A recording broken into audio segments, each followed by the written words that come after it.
Let's read the question. Laminated iron core is used in a transformer to minimize. तो बच्चों हमें यहाँ पर स्टडी करना है एक ट्रांसफॉर्मर में कितने टाइप के लॉसेस होते हैं. तो बेसिकली अगर हम ट्रांसफॉर्मर में एनर्जी लॉसेस चेक करें तो first is called as the hysteresis loss जो यहाँ पर गिवन है ऑप्शन नंबर 1 के फॉर्म में.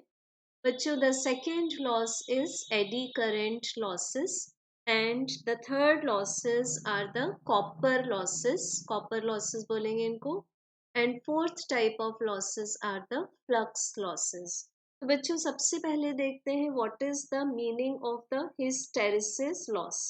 तो बच्चों hysteresis loss कैसे होगा इसका रीजन है repeated magnetization and demagnetization of the iron core जो कि किससे कॉज हो रही है अल्टरनेटिंग एडी इनपुट करंट से लॉस हो रही है एसी इनपुट करंट से.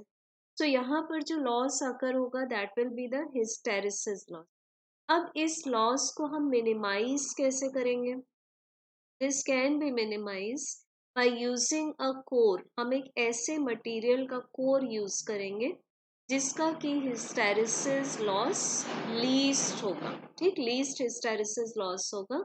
सो फॉर एग्जांपल मान सकते हैं हम एक new metal and silicon steel ये दोनों को यूज करके हम कर सकते हैं हिस्टेरिसिस लॉस को लेस. अब बच्चों सेकेंड टाइप का लॉस है हमारे पास में एडी करंट लॉसेस. तो eddy current loss is also called as the iron loss. अब ये जो वेरिएबल मैग्नेटिक फ्लक्स है इससे प्रोड्यूस होती हैं एडी करंट्स. एडी करंट्स हम लोग पढ़ चुके हैं इधर they are called as Foucault current कि जब एक मेटल ब्लॉक को हम चेंजिंग मैग्नेटिक फील्ड में प्लेस करते हैं तो वहां पर जो वर्लपूल्स प्रोड्यूस होंगे those are called eddy current.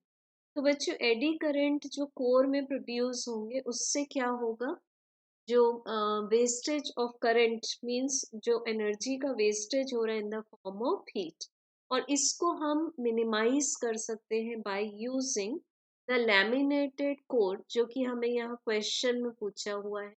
Laminated core which is made of stalloy. अब स्टेलॉय क्या है ये एक स्टील का अलॉय है. अब देखते हैं बच्चों third type of loss which is also called as the copper loss.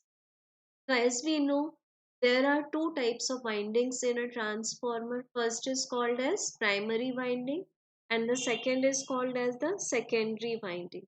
So ये दोनों winding से joule heating effect produce होगा. joule heating effect produce होगा इनसे और हम इसको minimize कैसे करेंगे. थिक वायर्स को यूज कर लेंगे जिनका की रेजिस्टेंस लो होगा because as we know resistance is inversely proportional to area. अब बच्चों नेक्स्ट है हमारे पास फ्लक्स लॉसेस.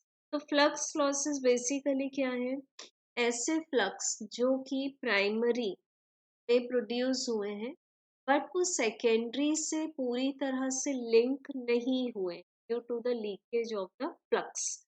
अब इसको कैसे मिनिमाइज करेंगे हम यहाँ पर एक शेल टाइप का कोर यूज करेंगे. The core will not be solid type it will be a shell type. तो ये चारों current losses hysteresis loss copper loss flux losses पढ़ने के बाद हमें क्या पता चलता है यहाँ पर कि एडी करंट लॉसेस को हम कैसे मिनिमाइज करते हैं by using laminated core. So correct answer will be option number 2. Thank you.